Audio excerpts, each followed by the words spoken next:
Hello, everybody. Welcome back to the Direct Recap Show, the show where we break down the latest Nintendo Direct. I'm your host, Corey Dirrig, and alongside me, as always, is that retro code Eddie V. Yo! This Direct was insane. It had a lot of good stuff in it. It had tons of stuff. I good googly moogly. I gasped. I don't know what Nintendo's going to do this summer. If they're at E3 or not, I don't know. This Direct was packed. Well, here's the thing, right? Is that Nintendo really... They surprised me with a lot of stuff today. The Bat and Kato's... There's 3 GameCube remakes in here. Remasters, I should say. The Metroid Prime Remaster was pretty... that kind of shocked me. Exactly. Well, here's the thing. We kind of knew that Nintendo was working on remastering this original trilogy, right? And that's been a rumor forever. And then we kind of heard late last year that they were going to, instead of putting them in a one package, they were going to sell them piecemeal. Especially the first one, separate that out from 2 and 3 and maybe sell 2 and 3 as a bundle. We still don't know if that's happening. But I thought, with how much is happening this spring, plus, before this Direct, we knew Nintendo specifically was doing Fire Emblem and the Kirby game and the Bayonetta Origins game, and then we knew that Advance Wars would fall somewhere either in April or June, which April, and then Zelda in May, and then Pikmin sometime in the summer, right? That's kind of what we had in our head. Right, and when we was guessing Advance Wars for April, we were just like, that seems pretty fitting, because I think when it got delayed, it was supposed to come out in April. I think it was delayed exactly 1 year, right? Mm-hmm. So that happened, and then we got a lot of other announcements, and it was really cool. I'm really shocked that we got the Metroid Prime Remaster, which what did I say? When were we talking about Metroid? Pretty recently. The episode when we were talking about when I plugged in my GameCube and started playing around with stuff, right? It was 2 or 3 weeks ago. Maybe. About 2 weeks ago. And I said, man, Metroid Prime still looks fantastic to this day. All it needs is an HD reshine and give me controls that feel like a modern shooter. And Metroid would feel right at home with most of the shooters today. And lo and behold, today, announced Shadow dropped, physical coming in 3 weeks, and $40. Which is I'm shocked that it wasn't a $60 game. Oh, heck yeah. And even the physical version is $40, because I just pre-ordered my copy from Best Buy. They finally got it up. People did buy it though today, and they've been showing it off in that game. They said, "Whoa, it's been looking good." I haven't heard anything about the controls yet, but I gotta say, I actually, spoilers. We just recorded an episode of Boss Rush Podcast. I was talking to LeRon, and he played about 45 minutes to an hour of it. He just got off the main space station and is now on Talon 4.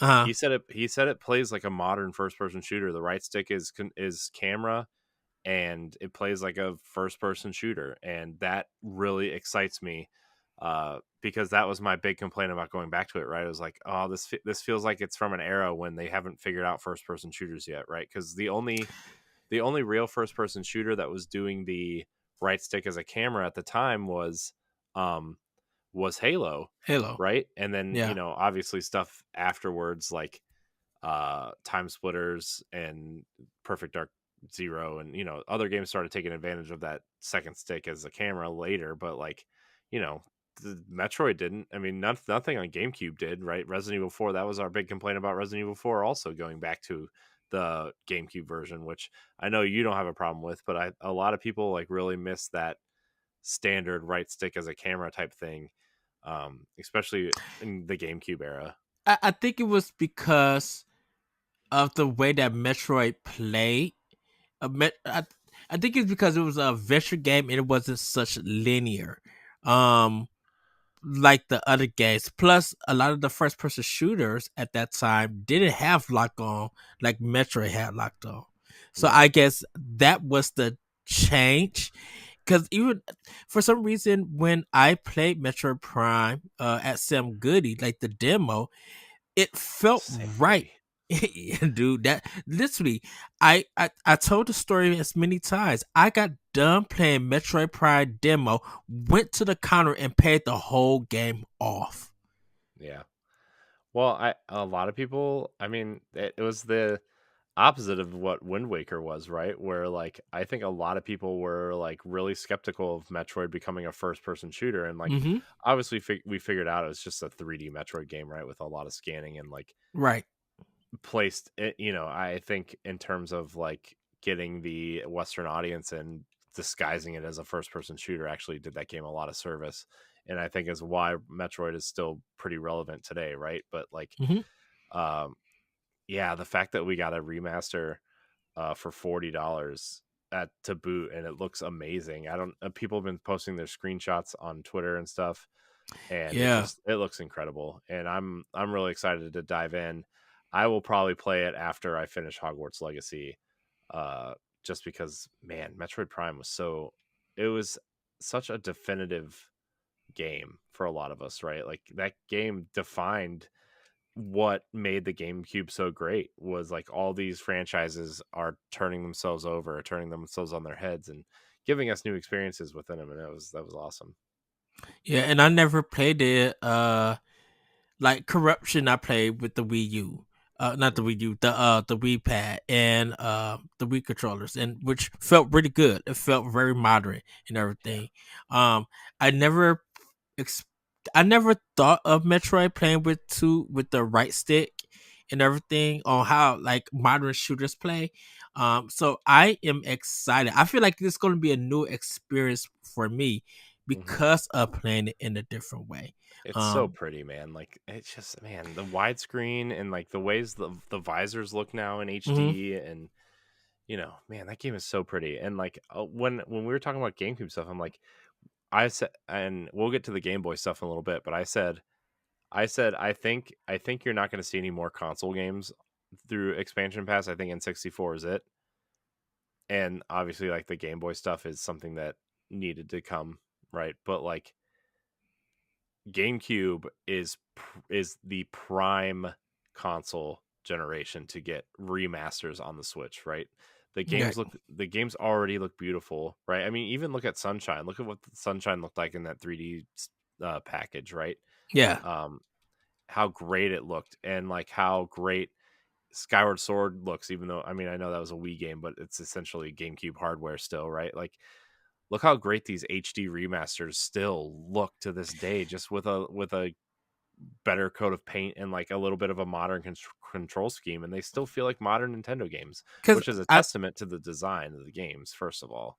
because I Um, like Twilight Princess and I know Wind Waker on Wii U. They just like the HD on it. I'm like, this just makes the game look better, and I think it's because mhm, of, for me, playing those games at their original time when they released. Like I was blown away by Wind Waker on how it looked, and then just to see the vibrant colors of the mhm, smug, I'm like, oh, this is really different and it looks good. And then just Twilight Princess, it's just like I could see like the like it looks beautiful on GameCube, but I'm just like this popping color and this like whatever shade they use to give it some life, it looks amazing. So I think mhm, when Nintendo really goes into doing remasters, if they do, when they do it correct, it looks really really good, very impressive. Like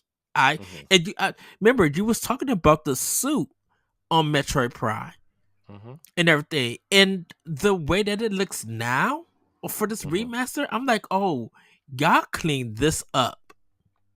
mhm. Yeah, it's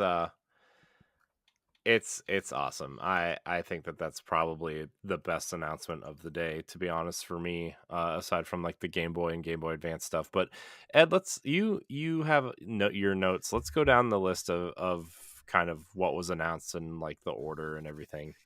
Okay, so I put the during the calendar. I got it as the calendar. Okay, today, so I guess we'll just go month by month then. Yes. So we're going to start with February, and today they released WBSCE Baseball Power Pros. This is a miniature game from Konami. I've never heard of this one, so it was a shadow drop from Konami. And I think it's because they do have a baseball license in Japan that they do a lot of these Power Pro games. But this one is just is a first for Nintendo from Konami. So now we'll have this baseball game. And soon, sometime in March or April, we'll have MLB 23. It looks. I I'm I'm curious because I may buy it sometime soon, just to see what it's more about. I've never played a baseball game from Konami and stuff, and I know it looks very kiddie and everything, which is fine. Uh, Moving on from that is Blanc, February 14th. This is the black and white game featuring like that white deer and like I guess that black other animal or your partner or wolf or something. Xenoblade Chronicles 3 Wave 3 is coming February 15th. With Xenoblade Chronicles Wave 4, which is going to be a update or some more story content called Fail Xenologue. That one, it looks like I think it's telling the story of Rex as an older adult from it, and it looks really good. So I'm interested in that. That's dropping on the 15th. There is some new characters and new modes there. Tales of Symphonia Remastered is February 17th. I'm excited for that. We touched on Metroid Prime Remastered. They shadow dropped it for the eShop and then physical on the 22nd. And man, I think this is the first game for Switch that I know of ever since it's been out that it dropped on a Wednesday for a physical game from Nintendo themselves. Yeah. So, and I think because they announced it, I think they're reshipping out so that stores will have time to get it or anything. Because I feel like Nintendo had to keep this one secret because if they shipped it out to stores, someone would have ruined it. Yeah. And everything. So, you guys go play it. It's like Corey said, it's $39.99. It looks, dude. I think Digital Foundry is gonna do a deep dive on this. I think they're gonna like compare the GameCube and this version. Someone's gonna do it. Yeah. Yeah. I mean, somebody will, I guess. Moving on from that, they had talked about Kirby's Return to Dreamland Deluxe. Magalore. He's a new story. He kind of lost his magic, and you have to try to find ways to get it back. There's going to be 20 stages, and you can play this campaign after you finish the game. There's a free demo of the game now that went live, but the full game comes out February 24th. Along with Octopath Traveler 2, they also have a free demo out now with release date for the 24th. I did download the demos and everything. I just haven't played them or anything for it. So that is all in February. Moving on to March. Dead Cells Return to Castlevania is dropping on March 6th. Pre-orders are live. This looks really good. I think I'm gonna jump back into Dead Cells and pick it up for it. Yeah, it looks like it was ripped straight out of Castlevania, right? I mean, yeah, I mean, and it looked like it has a little bit of comedy into it too. Like getting out of car where he knocked and everything. Right. So it looks like, and I can say the title artwork that they use for it looks really good still. For it. Bayonetta Origins, Cereza and the Lost Demon, March 17th. Pre-orders are live. They show more of the gameplay. So you play as Cereza, your mother is locked up, and you have to try and free her. The thing about it is that you got a Cheshire cat who's going to help you. You cannot attack, but you can hold enemies so your Cheshire cat can attack, and you guys will work together to solve puzzles and defeat enemies with it. So it's uh, kind of different, something really new, laid back for it. And then Have a Nice Death is March 22nd. This is kind of like an action platformer where you're deaf and you're doing multiple hits. It's kind of almost stylish action in a sense, but it's 2D. Looks really good. This was in the Indie World Direct. This been announced before, but they just actually gave it a date. So, Have a Nice Death is in March. And this direct all they show for March. Any thoughts, Corey, for any of the games?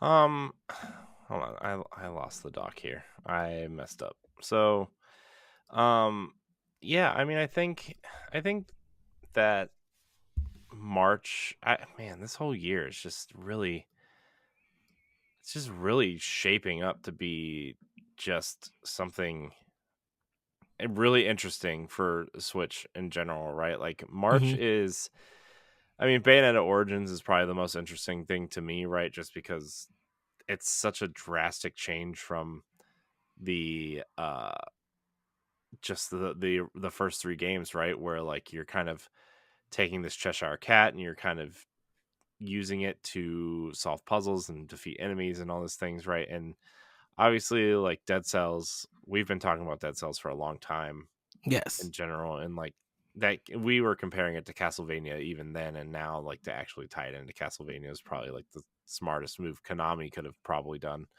I mean, Dead Cells was fine without Castlevania, but like obviously, man, this is February, March, so much stuff. Well, before we go on, this whole direct changed our whole trajectory for Switch, or what was planned. Cause like the list goes to August, and then we still got some spring and summer days, but we didn't expect all of these games to come on this platform in this amount of time. Yeah. Uh, it was a lot. There was a lot in here. There wasn't a lot of big things in here, but I think everybody we kind of expect that from a February direct, a lot of remasters, a lot of third-party support, indie games, and the one or two big kind of games that have already been set for the year, right? Obviously Fire Emblem was January's game, so that wasn't here, but we saw the DLC for Fire Emblem and Xenoblade, and obviously everybody was waiting for Zelda, which we got an interesting trailer at the end of the direct, but we'll talk about that later, I guess. Yes. Well, we're gonna go on to April then. Mega Man Battle Network Collection is dropping April 14th. Minecraft Legends is April 18th. And in case of people who didn't watch the developers direct from Microsoft, I advise you guys go check that out. They got more detail about that. Advance Wars 1+2 Reboot Camp April 21st.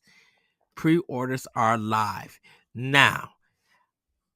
I think what they showed us in the direct, I think that's the intro to the game, that anime, because we didn't get no gameplay, so we don't know any of the changes. I think we won't get more of that until next month.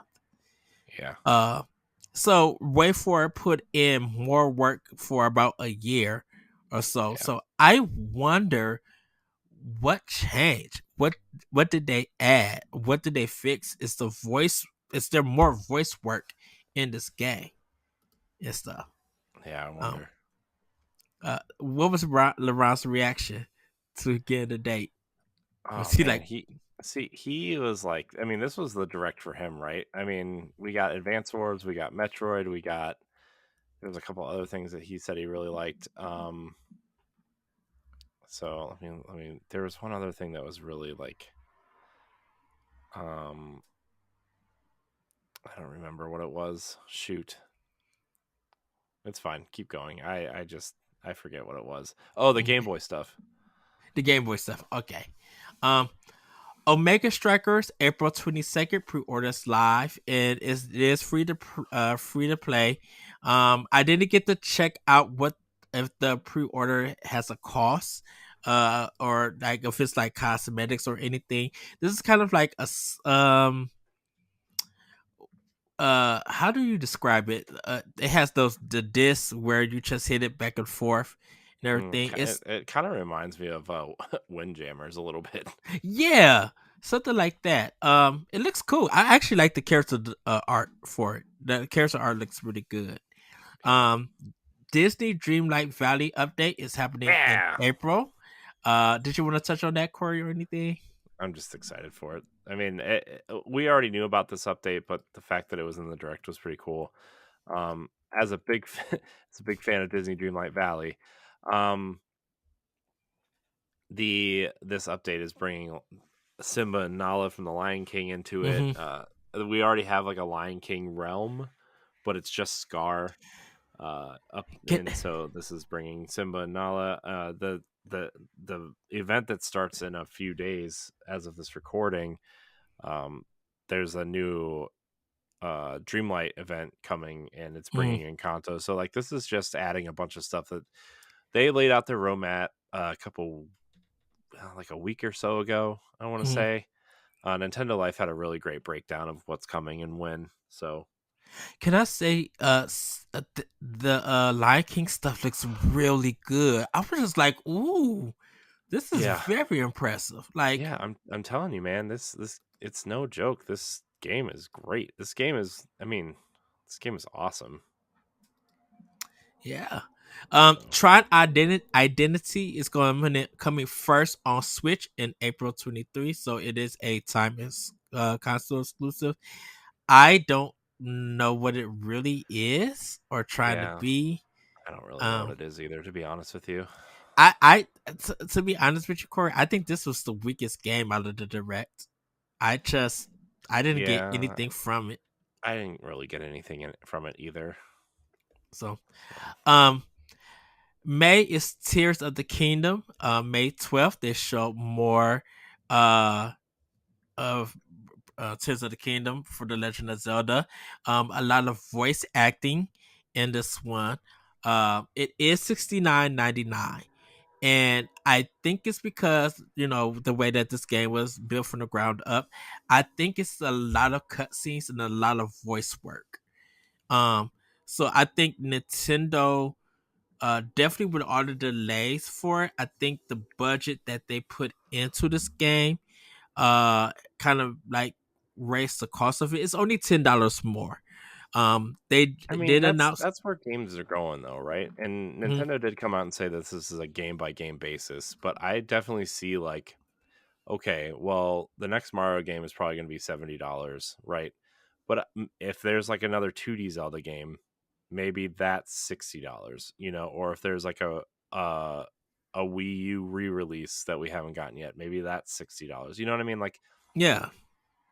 I mean, this was coming. We knew this was coming. We thought it was going to come with the next generation, but we knew $70 games are already here with the other consoles, and then they try to get you to buy the $100 or $120 versions, right? Like, I spent an extra $10 on Hogwarts Legacy to play it early, right? And that was, an $80 experience, and I'm very happy with that experience. I'm very happy that I get to play it early, but like that's where games are. Games are an expensive hobby, and games are going to be more expensive to make, and I'm sure like the delays didn't help, and Zelda's obviously getting more production in terms of cinematics and voice acting like you said, and that costs money. I mean, I know that there are games out there that are, kind of have ruined that quote unquote premium experience, right? Like Fortnite's free, Destiny is free to play, free to start, Apex Legends. These games are all like free to $10 every 3 months for the battle pass, and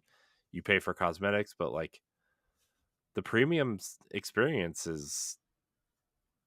it's going to cost you money, and this is an expensive hobby. That's why most people only buy like 5 or 6 games during a generation. Right. And this is the thing about it. It's just like you paid $70 to do Call of Duty, and no knock against that or anything, but like I feel like Tears of the Kingdom is gonna offer you a lot. Like they just still teased us. We still don't know what's going on. We don't even know that is actually Ganon that's speaking. Like, Yeah. and I'm just saying that because Nintendo has Anuma and them haven't confirmed it or anything.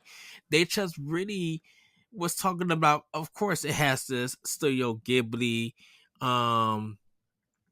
kind of vibe to it and stuff, but we know that something it has to deal with part of Link's arm being cursed. You know, so and I was telling Stephanie this. I'm like, people, we're going to be studying this till the game comes out, until Anuma breaks this down, because we now have what, 3 trailers out now for this game, 3 or 4 trailers, 3 or 4, I want to say.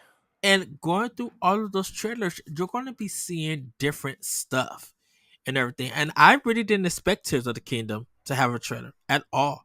I was expecting something like this to drop in April and stuff. I was expecting Advance Wars to be the last one, or Metroid Prime 4. Like, I was expecting something really out there. I wasn't expecting Tears of the Kingdom. So they do have a special collection that's going to be $129.99. And it does come with the physical game, some artwork, and more. They did announce that there is a new Zelda amiibo with Link and his new arm. So we'll see more of that in the future. But that was the only thing in May. I don't know if I missed anything. I don't think they need anything else in May, though. Let's be honest here. Zelda. Yeah. And don't forget, everybody, Redfall is like 2 weeks before Zelda. Nobody's gonna care about Redfall by that point. Dude, I think that developer direct, like, besides Hi-Fi Rush, I think this Nintendo Direct has crushed it.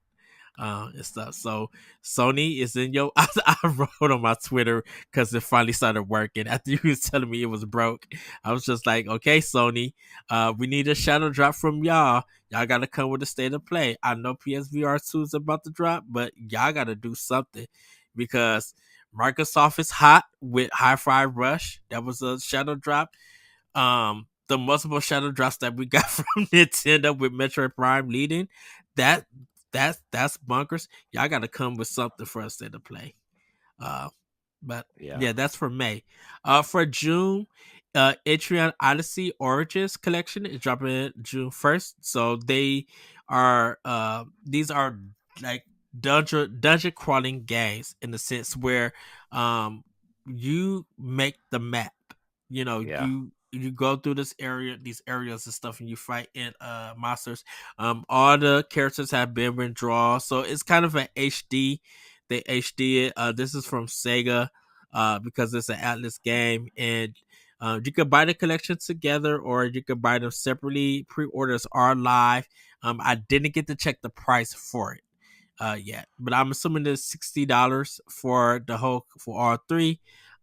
But I had to go back and look at it, and these were 3DS games, I believe. They're very niche, because I think when they came out, they were only eShop only. I haven't seen physical copies. I think 3 was physical, but I'm not sure with that. We Love Katamari Reroll Plus Royal Revere, whatever that is. June 2nd. That was the first. There was 2 games with the Revere name in it, but we'll get to that. This is a remake of the first game of We Love Katamari. With it, Master Detective Archive Rank Code is June 30th.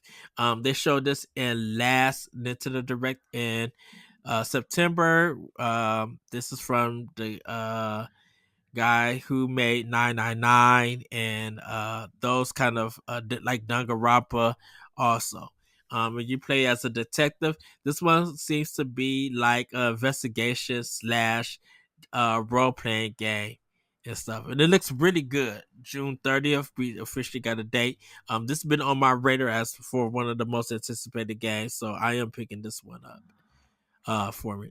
And then Harmony, The Fall of River is by Don't Nod. It's June 2023. This is time exclusive to Switch and then it hit other consoles. This game looks beautiful, and Corey, I think this is a talk to walk game. Yeah, Like it seems like one. It really, I love you are I think it's two humans, and you gotta kind of you know, kind of if you want to save humanity or destroy humanity, and who you want to link up with and everything. And it looks like you could do power, you could do chaos. It looks like it's all up to you for the decisions that you made. Uh, Beautiful artwork, just like gorgeous. I'm like, I didn't expect Don't Not to have. I'm assuming they may have two teams or some bigger teams, because of them working on that other game that they showed. This is I the mean, they first must time of have me hearing this. they must have two teams or something. You know, I mean, that's my guess. Yes. I don't know.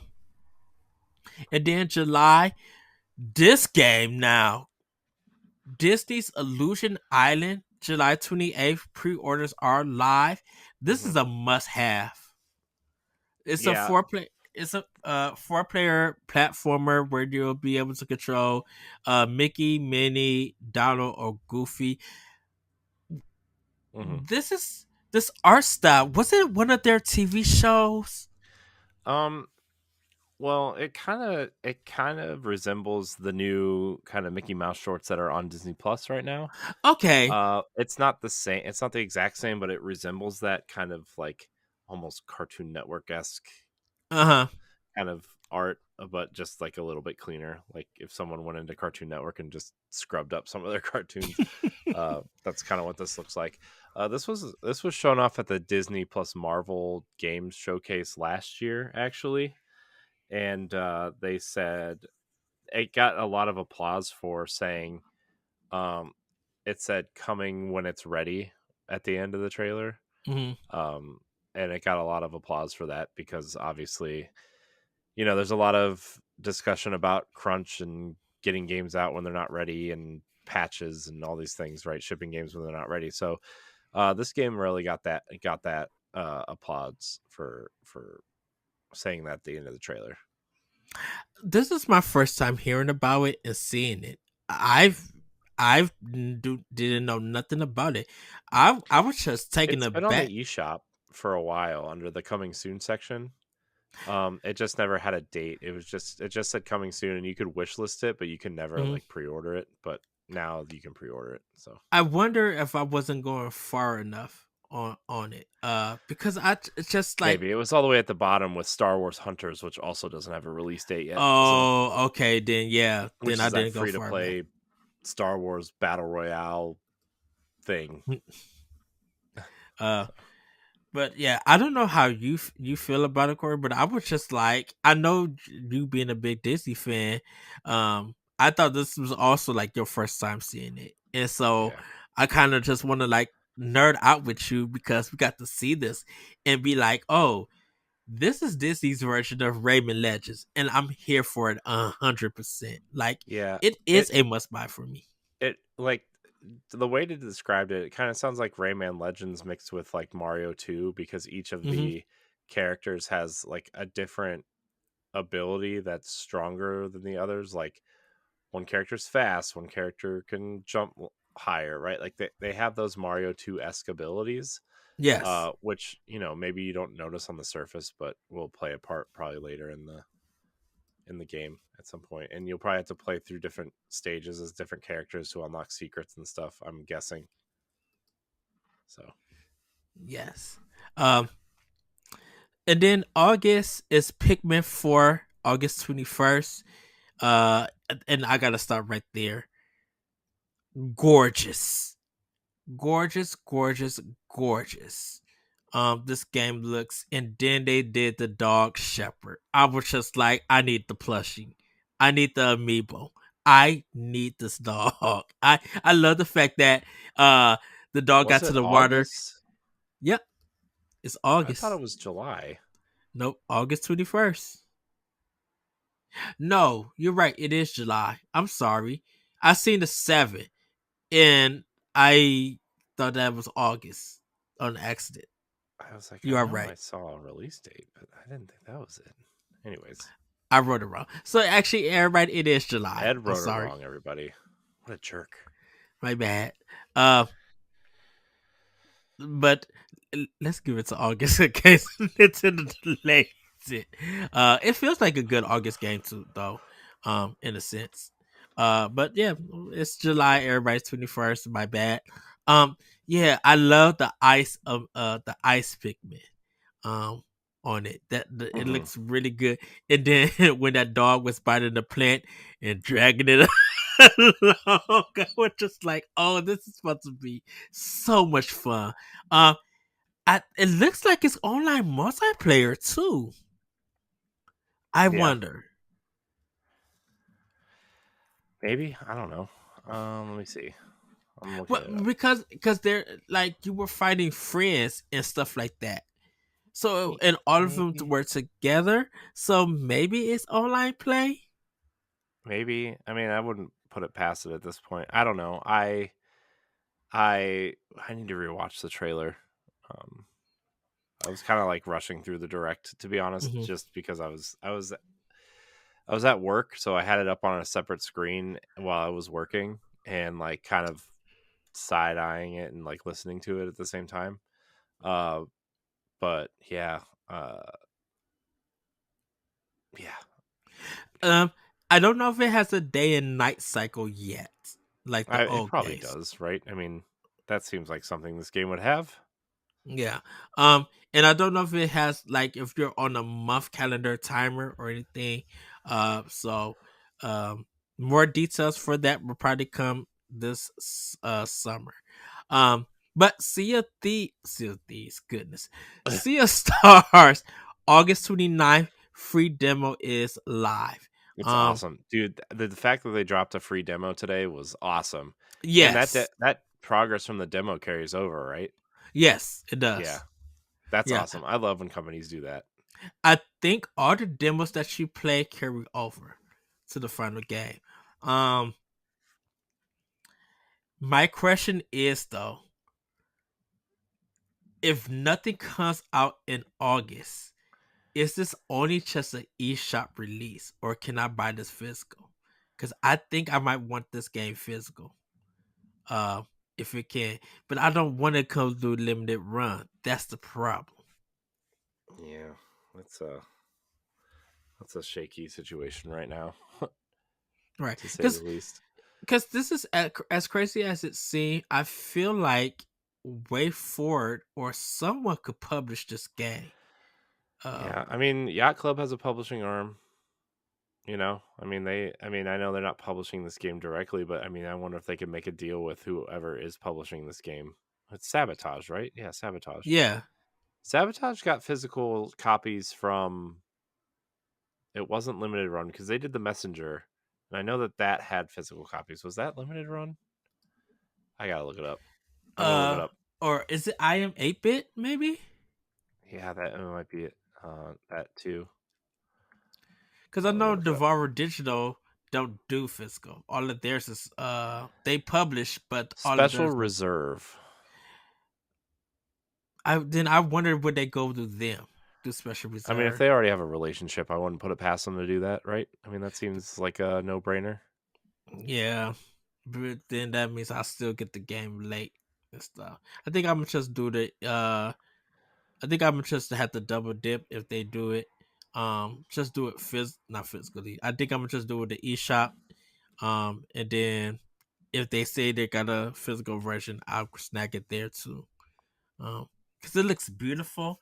I do want to play the demo. I really want to hear the music because the music sounds odd yet entertaining. Like for some reason, and I think it's just a trailer, for it. So to get my hands on it. I am excited for that. Before we go on, Corey, do you have anything to say for the games that actually have dates that we know about? I mean, I think Pikmin is definitely out of the games that aren't out yet. Pikmin is definitely the game I think I'm looking forward to most outside of Zelda. Mm-hmm. I mean, I know people who have been listening to and is Pal Block for a long time know I'm a huge Pikmin fan, especially with the first one. And this seems like it's really taking the first game's formula and adding to that instead of trying to spread it out, and because like Pikmin 3, my biggest complaint with Pikmin 3 is that like you had to separate, like you had all these different types of new Pikmin, and then you had to figure out how to divide your Pikmin up between three characters. And like, yeah, that's neat in trying to add depth to a game that's pretty simple. Let's be honest, Pikmin is a really simple concept. Like, Mm-hmm. that's cool, but I think they went a little bit too far with that. And now that they're kind of pulling it back and adding on to the formula from the first game in different ways, it seems like a better fit for this game, especially if it's taking place in like a neighborhood or a backyard or that kind of thing. And then like what I said on the Boss Rush podcast is like, who added dying light to my Pikmin with all like the weird glowing red-eyed enemies and stuff. So Pikmin is the one game that I kind of have circled outside of Zelda, although Metroid Prime Remastered is like, man, I really really I bought Hogwarts Legacy this week. I can't really buy Metroid right now, but I think I'm going to maybe next week or the week after. So that rumor that we talked about on Power Block about Mercury Steam doing a 2D Metroid or whatever that could be. I seen that we got Metroid Fusion coming for Game Boy Advance, and we'll talk about that later. Um, I have a feeling that it's a possibility that may happen. We may, if Metroid Prime 4 is ready to show this summer, we may get 3 Metroid games this year. I think that's a push. I think they're gonna remaster the rest of Prime before they get another 2D Metroid. Mm. Here's my thought, Ed, and hear me out. Hear me out. We get the remastered Metroid Prime games this year. Mm-hmm. Either at the end of this year or at the beginning of next year, we get a trailer for Metroid Prime 4. And it is the swan song to the Switch in 2025. And it's going to be the Metroid Prime is going to be the Breath of the Wild of Switch, right? Like it's going to be on the Switch, but it's also going to be on their new console. Yes. But so we get the rest of Prime this year. Maybe this fall they package 2 and 3 together, which I think would be a smart idea for $60. And then next year we get the 2D Metroid to kind of fill out the year. And then maybe that storyline leads into Prime 4 or something, right? Like something like that. And then, obviously we don't know what's coming in 2024 yet, but like, that could kind of like fill out the year we get a new 2D Metroid, we get the Zelda remasters, we get, maybe some more GameCube or Wii remasters, and then a couple new games that aren't as big, like maybe another Paper Mario or a Mario and Luigi game, or something along those lines to fill out the year. And then Metroid Prime is like the swan song for the Switch, Metroid Prime 4 in the spring of 2025. And then do the next, whatever their next console is. Mm-hmm. Well, I bet their next console launches with a upgraded version of Metroid Prime 4 and whatever the new Mario game is my prediction. Yeah. We haven't had a Mario game in so long, and they're not going to put a new Mario game out this late in the life cycle, right? I mean, they're going to wait for their new console, even if it is a crossover game. Like, I don't know. And as big as Odyssey was, like there have been more of his side games than his mainline game. I mean, and yes, we got Super Mario 3D World that well deserved. We got the Mario 3D collection and we got Odyssey. So we got those platform Marios we are good with in a sense. But I think for whatever their new one is, I agree with you. I think that's going to be the leading game for that platform and stuff. Because I mean, probably we get DLC for Tears of the Kingdom. Who knows? I don't know how much stuff is going in Splatoon 3. It really feels like Xenoblade 4 or whatever their new game is for Monolith stuff. I think that's not hitting into the next system. And maybe Star Fox is not hitting to the next system. Like, I think I still think we might get a Star Fox game on this console. I still think. I mean, we talked about Star Fox Armada the other day for something. I forget what, PAL Block, I guess. Yeah. I still think we're gonna get that Star Fox Grand Prix, and I think they're holding it for something. Because, like, if you think about the games, let's think about the major games that haven't been moved over to Switch from Wii U, right? We got 2 Zelda games, Xenoblade Chronicles, Star Fox Zero, and are there any other first party games that have moved over yet? I don't think so. But then you could start looking at Wii and GameCube, right? Like, okay, we got Tropical Freeze. What if they remastered Donkey Kong Country Returns? What if they that would be interesting. Yeah. What if they remastered something like, I don't know, made a deal with Mistwalker and brought the last story remastered over? Or what if they ported Luigi's Mansion and Luigi's Mansion Dark Moon over? Or you know, some of these late generation 3DS, Wii U, Wii games, and just gave them a pretty I mean, look, I mean, all you have to do is look at Metroid Prime remastered or Skyward Sword, and that's what you can do with a remaster, and that's I think that's good enough for a lot of Nintendo fans. And I think the last year you pepper in a few new games that are, not to sound diminishing, but like B tier, you know, mixed with some remasters, mixed with some indies and third party games, and that can be your year, right? If Pokemon, there's going to be a new Pokemon next year. That'll be their big swing next year, right? Is a new Pokemon. Yeah. If we haven't touched on level 5, and I want to get to that a little bit later. Professor Layton, we just talked about it. Exactly. We're going to talk about that. We're going to get into the level 5 stuff. But yeah, I don't disagree with you at all for anything. Like, I could see that happening. And that's why I feel like this direct just really planned out half or three,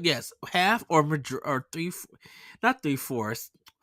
Goodness, I want to say 3/4, but not 3/4, but half of the year they're playing this stuff really good, and we're still going to be adding stuff because we haven't even got to E3 yet to do the rest of the fall and winter and stuff. So to see what they can add on, and it really feel like they was going all in and a lot of expansion stuff. So Nintendo got a lot of DLC coming for some of their games while still having some of the mid tier and remasters and ports coming in also and stuff. Like it, yeah. I can see that happening. I really can see that. We'll have to talk that. I think we should touch down on that when we talk about our next gen stuff and everything.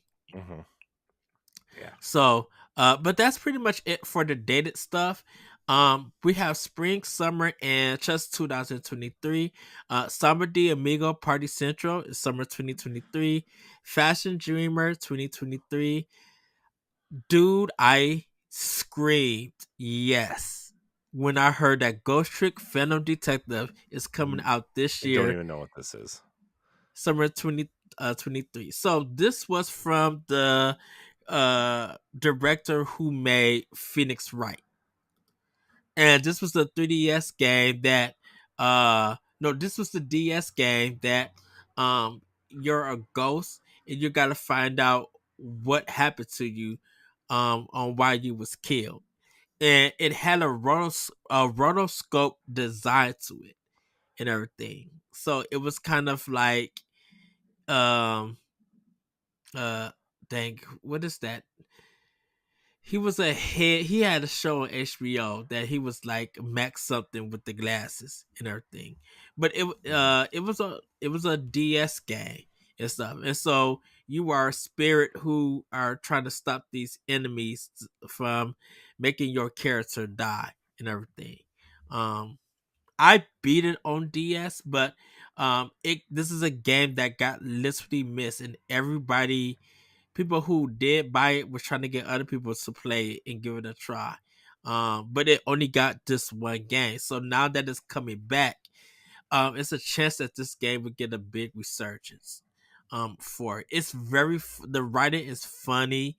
Um, it's a time element kind of puzzle game, and it's really really good. Um, and I know it was rumored that because the game got rated, but we didn't know if that was actually happening or it was like coming to Switch or anything. But it is coming. Yeah. Deca Police 2023. This is a level 5 game. Um, Splatoon 3 DLC Wave 1 Inkopolis, Spring 2023, and 2 the second wave side order is coming to 2023 also. That seems, I think side quest or side order looks like it's going to be DLC for the campaign and everything. But Inkopolis is like you going back to the city from the first game.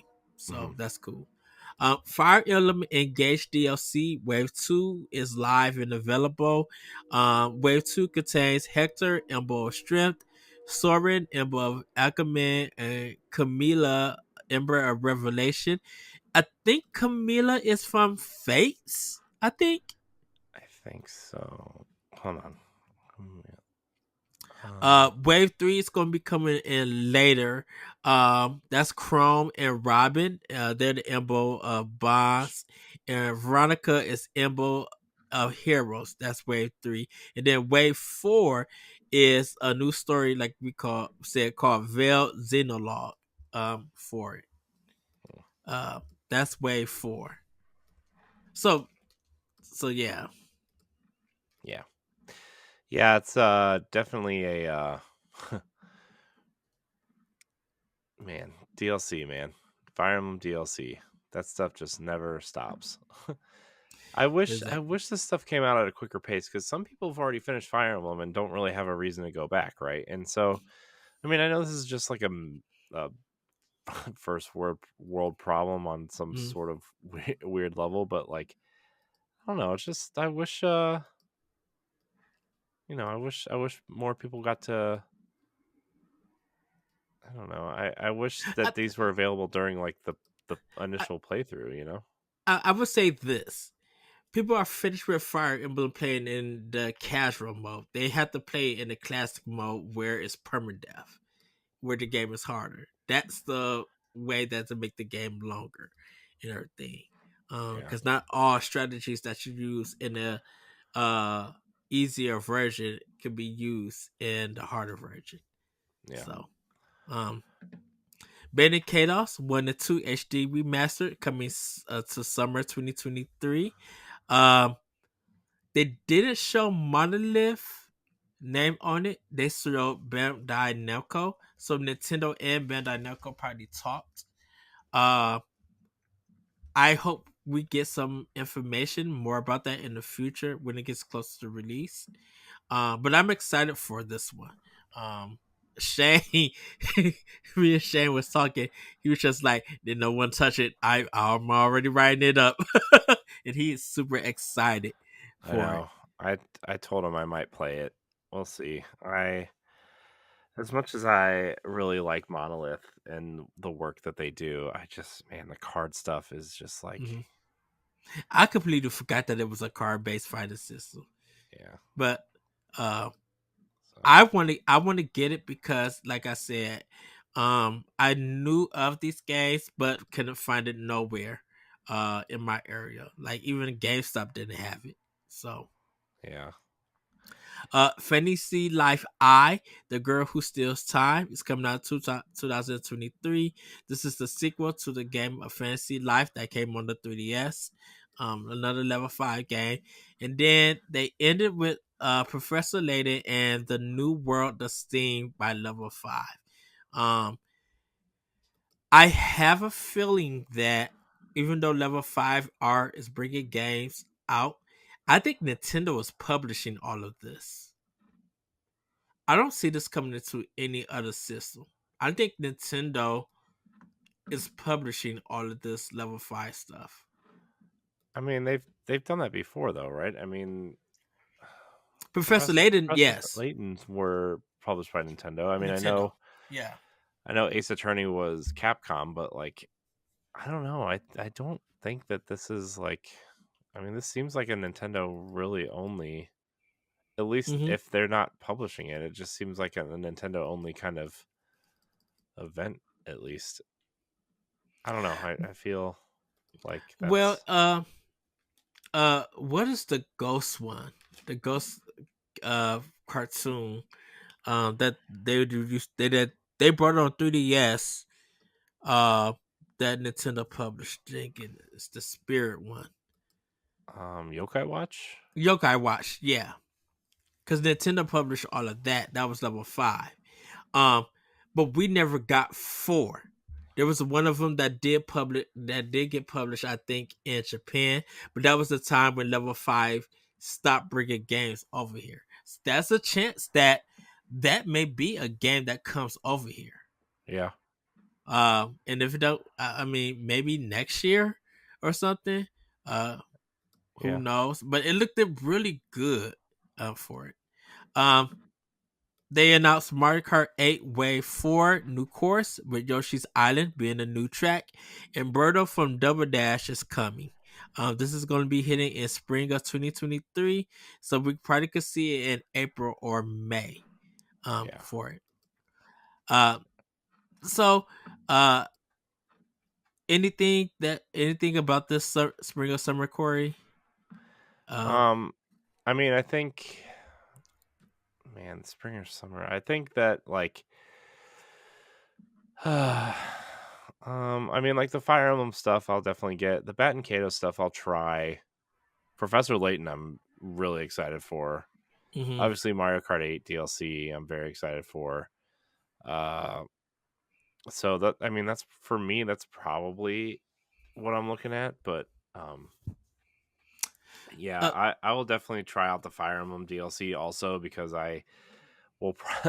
I probably won't be picking it back up until then, unfortunately, because I'm working on a couple other things right now for other projects that I can't say at this time. But it's exciting stuff. So I mean, yeah, I mean the Fire Emblem stuff. I want to play the Fire Emblem stuff when it's available.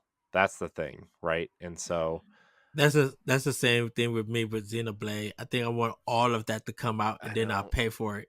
That's kind of why I'm glad I didn't buy it, but also like the Xenoblade stuff. I bought the DLC, but like I want to wait to play it until it's all out. And like the stuff they showed for that was pretty cool today too, I gotta say. Yes. I am going to get the Splatoon 3 the DLC, but I'm just gotta wait for it. Fashion Dreamer, I think I'm gonna try. I haven't really like bought a game that's like kind of designed for a girl in a sense, but I want to try this one. I like the way that it looks, and I want to see, definitely for me, I worked in retail, putting outfits together for men and stuff. So I kind of want to see how this game does, what this game is all about. Of course, Ghost Trick. I'm interested in Deca Police. This is a game that you're like a detective, but you're like a detective in two worlds in a sense. So you do investigations, but also it's like JRPG fighting in a sense. So it's a new IP. I'm interested. I really feel like this, and it's just maybe me. A lot of the level 5 stuff, I feel like it's just an automatic buy for me, because I don't want level 5 to go stop making games for America. Yeah. And like whether they're good or not, it sucks sometimes. But I'm like, I miss their games here. I really do. Mm-hmm. Um, the Fire Emblem stuff engaged. I'll wait for all of that to drop and then pick it up. Of course, Ben and Chaos. I am going to get Fantasy Life I also. Um, but yeah, and then just Mario Kart 8. I'm excited to try the Yoshi Island, because they use different styles of Mm-hmm. it to make that island. Like the clouds are from Yoshi's Island from the Super Nintendo. They have that Crayola look for it and everything. Um, Yeah. and I want to see how Birdo plays. I never got to play Birdo. I didn't play him on Double Dash, or her, I should say. It maybe I don't know. They. You can say they. They. That's the appropriate language we use when we are trying to be polite about genders, right? Yes. Um. Trying to be progressive here, Ed. I'm trying to do our job as people who are trying to do some good. Yes. Um. Captain Rainbow and Super Mario Brothers 2. Oh my gosh, get What a out of here. world. But we're gonna get into the last part of this, and they announced that Game Boy first was coming, and then for expansion pass players, you were going to get Game Boy Advance. And so right now, you can play Tetris, Super Mario Land 2, 6 Golden Coins, The Legend of Zelda Link's Awakening DX, Gargoyle's Quest, Game & Watch 3, and Alone in the Dark, The New Nightmare. You'll be getting Metroid 2, Samus Returns, Return of Samus, and Wario Land 3. And Kirby, no, and Kirby's Dream Land. Oh, all of those are together. I'm sorry, everybody. So Tetris, Super Mario Land 2, 6 Golden Coins, The Legend of Zelda Link's Awakening DX, Gargoyle's Quest, Game & Watch Gallery 3, Alone in the Dark, The New Nightmare, Metroid 2, Return of Samus, Wario Land 3, and Kirby's Dream Land. Dude, when they announced Tetris and Super Mario Land 2, that was it for me. Yeah. I'm like, y'all could have The just fact released that they those two got the games. original Tetris on there was like a pretty big deal. Yes. Just because like the licensing rights to that game are so all over the place, right? Mm-hmm. Because like I mean Ubisoft owned the license at some point, and then it just became this whole this whole thing. And I mean, remember it was such a big deal when it came to 3DS too, back in the day because of the licensing stuff. And so, yeah, that's it. What did you think? What did you say when you seen it? I was like, I knew this was coming because, like, so this had actually leaked 2 days ago. And some places were reporting on it, but bigger outlets weren't because they couldn't confirm enough sources. Mm-hmm. And Jeff's favorite person, or Ed's favorite person, Jeff Grubb, actually reported this on game mess, whatever his show is on Giant Bomb, that he had heard this was happening. And yeah, I mean, I knew that, but I didn't think we were gonna get like, I mean, they launched with like all their best games. Exactly. I mean, not all their best games, obviously, but like, I mean, Link's Awakening, DX, Mario and the 6 Golden Coins, Tetris. Now, obviously, you can put Pokemon on there and the 2 Oracles, all the games, and Mario Golf, and the games that people really really love on Game Boy and Game Boy Color. Which, by the way, I'm glad they included Game Boy Color in the Game Boy SKU and not its own separate SKU, right? I mean, I think that makes a Yes. lot of sense. So I saw some people really mad that the Game Boy Advance was added to the expansion pass tier. I'm like, what did you think they were gonna do? I said that 2 years ago when this was a rumor, you know. When Right. Nintendo 64 came out, I said, you watch. When they add Game Boy and Game Boy Advance, Game Boy is going to be the $20 tier, and Mm-hmm. Game Boy Advance is going to be the Yes. $50 tier, and everybody's going to whine about it. And guess what happened? Guess what happened, Ed? They whined. Oh, I know some people who whine, but I told them just like, if you already own the $20 one, if you already own NSO, I think they're gonna offer you guys the difference. And I'm like, that's one payment that you make until it's time for you to renew it, and then there's $50. I'm like, why is that so difficult?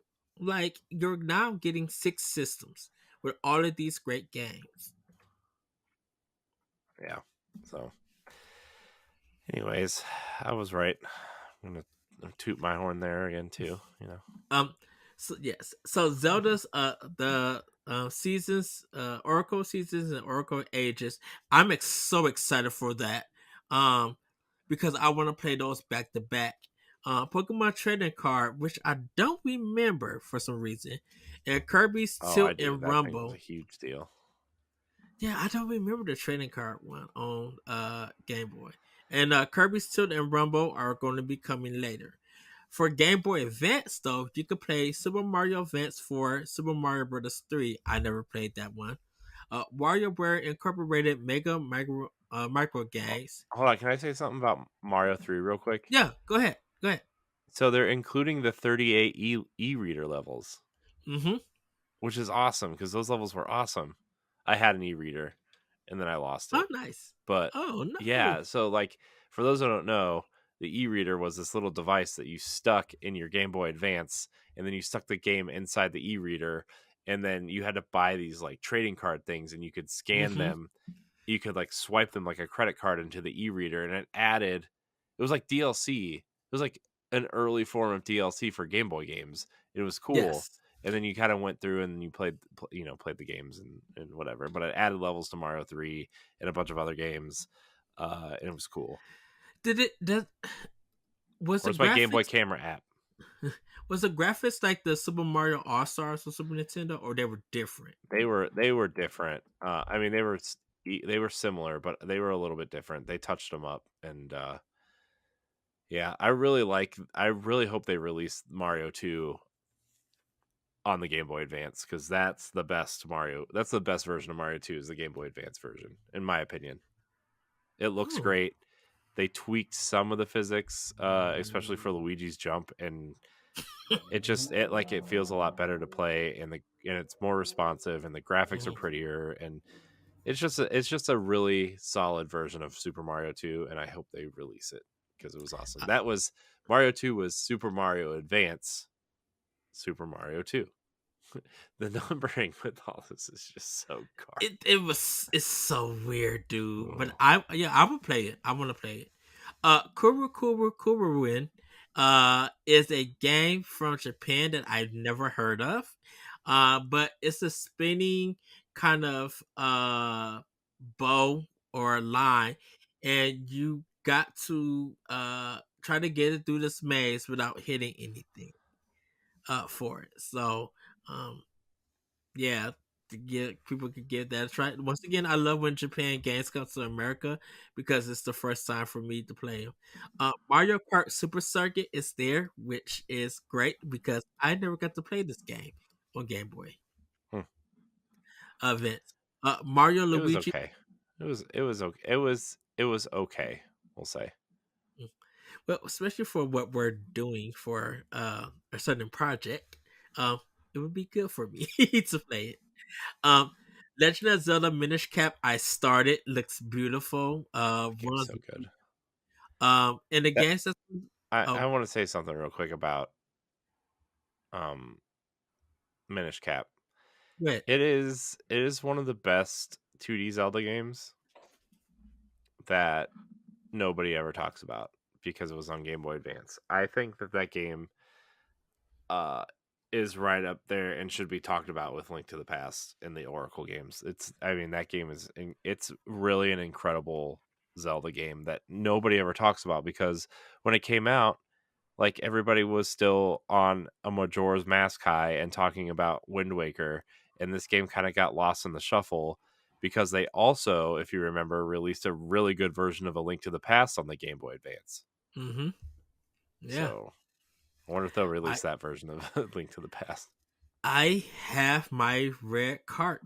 I mean, Hmm. my Minish Cap card. Was it I red do or too. was it It's green? downstairs. Yeah. Yeah. I remember it came out and I got it that day that it came out. So I'm happy to play it on the big screen. Dude, it's so weird playing that on like a big 40-inch plus screen. I'm Yeah. like, ooh, this I'm excited. I'm excited to play it. The games that are coming later on is Metroid Fusion, Kirby and the Amazing Mirror. I don't remember that game. Fire Emblem, F-Zero Maximum Velocity, and finally Golden Sun. So everybody will finally get a chance to play Golden Sun and see why people want a sequel to it and everything. Yeah. But pretty much everybody, that was the Nintendo Direct and Yeah. everything. It was. I enjoyed it. It wasn't like a top tier direct for me, but like I said, if I can find 3 or 4 things in a direct that Mm. I'm excited for, then it was a great direct. And for me, this had obviously a Zelda trailer, which we really didn't talk about all that much. Which I don't think this trailer was that exciting for Zelda, and it was weird because I thought I was the only one that felt that way, and then I saw people commenting, and then we had a discussion about it on the Boss Rush podcast about like there's something about this trailer that just didn't hit for me. But that doesn't make me any less excited for the game because it's a direct sequel to Breath of the Wild. But Zelda, I'm excited for. The Metroid Prime Remaster was a Yeah, great thing. Pikmin 4, seeing the gameplay and like a release date and kind of the changes, that's great for me. Sea of Stars getting a demo, uh, that's awesome. Let me see. There's one other thing on here. The Bat and Kato stuff I will try definitely. Tales of Symphonia. A lot of GameCube love on this on this direct. direct. Um, what was the other thing? I mean, the Disney Dreamlight Valley stuff I already knew about. Still excited. The Advance Wars 1 and 2 stuff I will definitely like to see in action. So yeah, I mean, there's a lot of stuff on here to be excited about. So I mean, to me, it was a great direct. In terms of it being my favorite and being hyped, I think last year was pretty exciting. The last direct was pretty exciting. So this didn't top that, but this was definitely something. It was a typical February direct for me. You know, I a lot of good to great things. Nothing too shocking except for the Metroid Prime remaster. So I think this one is a top tier for me because of yes, we did get some ports. We get some GameCube remasters. Yes, I'm glad that Game Boy Advance, but to see Level 5 come back, um, the Ghost Trick like that dropping, Metro Prime Remaster, and just seeing how detailed that mug look, I'm like, this is insane. Like literally, if we weren't getting a physical for this Corey, I literally would have just gone ahead and downloaded and everything. Like I'm mhm. not double dipping on this because I want the physical. Uh, and everything. Like, and of course, the demos. I'm glad that they dropped and everything, so I could try it. Bayonetta Origins looks good. I'm excited for that and try it. Finally, Advanced Wars 1+2 boot camp. Um, just having that date and just being like, okay, we're back to Nintendo having a first party game per month. Mhm. Right now, we don't have nothing for June uh and August because of Pikmin 4 being in. But yeah, this was big. Deca Police looks up my alley. Bait Katos, I never got to try. Fantasy Life and Professor Layton. I'm super excited for that. Um Fashion Dreamer, I want to try. The only like I said, the only downfall for this was trying Identity. In that Disney Dreamlight Valley, I may dip in You should. because that It's fun. that it looks that Lion King look really good, and then to that Xenoblade Chronicles 3. Yes, I'm excited for the DLC with the characters and stuff, but when I seen Rex show up, where people was talking about is Rex and everything, I'm like, this better not be no short story mission. Like I want this to be 15 12 to 15 hours or something. Like I want this thing to be long, and stuff. Because now it's just like, yeah, I want to go back into that game where I'm powered up as crazy, but I really want to see what they offer. Like I said, the baseball one I'm gonna probably pick up to see what it's all about. Of course, I already got my Tales of Symphonia pre-order and stuff. Um, yeah, dude, this stuff is really giving me like, where can I pre-order this physically? You guys have it and stuff. Like, I I would have bought $100 eShop card, put it on my system, and started pre-ordering stuff. Yeah. And getting the points and stuff. Um, the Battle Network thing, I know. Not Laron, but Lamont is excited for.